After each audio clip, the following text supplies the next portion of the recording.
Welcome back. As I said before, interactivity is really the password and code word of our future. And I think that this opportunity today, almost a historic opportunity to having first, with guidance of Nelson George, looked back at 20 years ago and have a discussion now of where we might go. So hoping us to do that, I'm very, very fortunate with two people who are the custodians, the guardians of the next generation of filmmakers. We have the dean of the worldwide prestigious NYU Film School, Cheryl Antonio.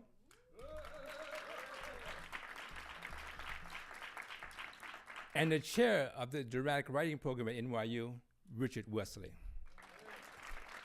Looking at the opportunity available in this very naked space known as the independent world, which doesn't seem to exist in the way it existed in these days. So Hollywood keeps getting further and further along. The budgets keep getting bigger.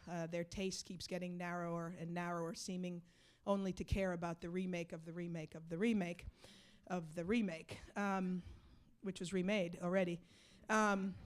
And so we're looking at this open, gaping hole as an opportunity. And we're looking at institutions like ourselves as going to fill that space. So what that means is we have to incubate work at our institutions that will go out fully formed into the world, because there is no other nurturing place for that work to be created. So, for instance, what we're doing in the dreamscape known as people of color who come to NYU who want to be filmmakers, we start with high school programs, the William H. Cosby Future Filmmakers Program, which is a free program to people underrepresented in the film and television industry. If they want to come into the film school, they can come in, and we have a graduate and undergraduate program. We have been very fortunate in the film program to have a very diverse showing of black talent coming out of NYU. Recently, Jeffrey Fletcher, the writer of Precious. More recently, 3 features at Sundance, Dee Reese's Pariah, of course, Rashad Ernesto's Gun Hill Road, and Ulrich Brown's Kenya Rwanda. And so from my point of view, it's happening. The talent is there. What happens when they get into that space is a little nebulous, and that's where we are trying to gain more ground and find more people to support our students in their first features and coming out of NYU. I am very much an optimist. I think the future is bright. I think it's bright because of the kinds of young people who are graduating from the programs we have at NYU and from other programs around the country. And those who are not even going to school but have that innate talent and that innate drive to be the best storytellers that they possibly can be. Another area that makes the future bright, as far as I'm concerned, is the fact that there are so many more young people today who are coming along who don't simply want to be talent in front of the camera. They want to be power behind the camera. And the reason why I say that is because right now the business model in Hollywood is undefined. We have such a narrowing of the gateway that we're facing the reality that a lot of black filmmakers aren't having their films made.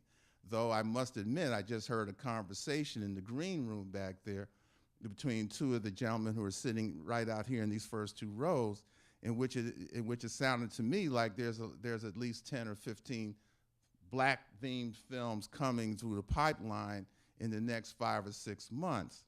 But if that's the case, then that number is relatively dispiriting, because 10 or 15 films is the same number of films that Nelson just got finished citing back 20 years ago as films that were being planned. By this time, we should have been so much a part of the mainstream that that number, 10 or 15 films, and most of them films that are made on the low end of the budget scale, that kind of thing should have been something in the past. We should be looking at something much bigger now, something much more substantial in terms of where our talent lies. To make this fun, but also interesting, I'm going to be a provocateur. I'm going to make the case that 1991, it was all those films, and today, by Nelson is correct. I mean, the drip, the faucet is just now dripping from that gushing.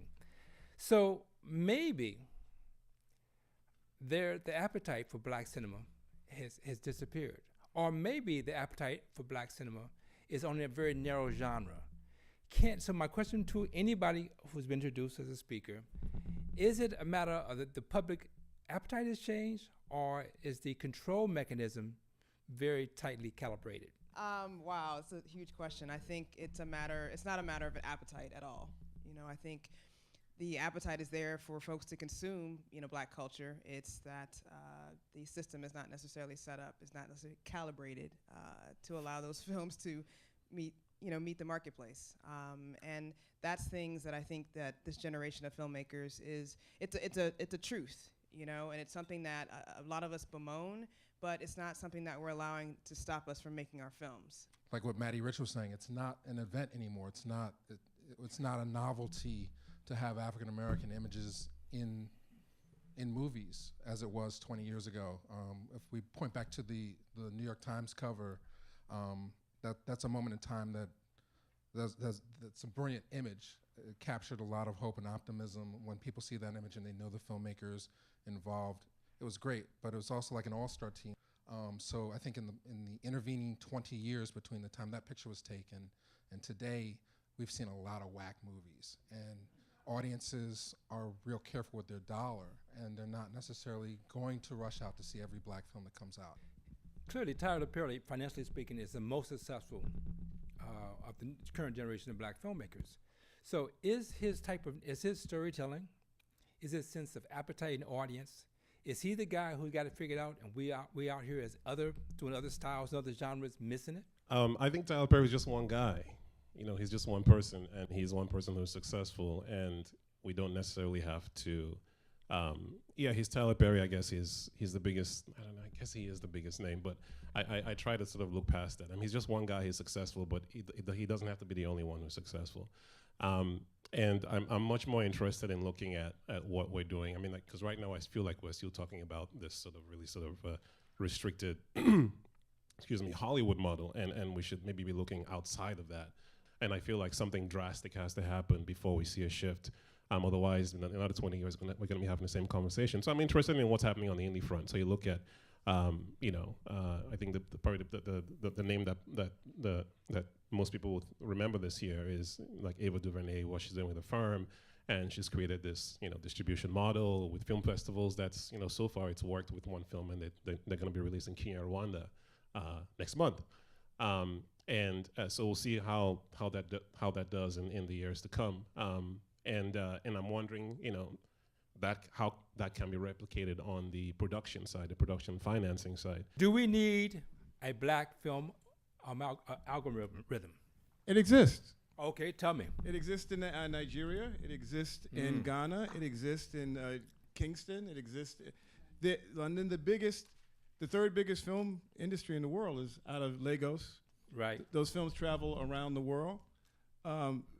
Last year, the Brooklyn District Attorney confiscated 35,000 bootleg African films in Brooklyn, which is a testimony. That means 100,000 being sold. Everywhere I've traveled around the globe in the last couple of years, I've seen these films.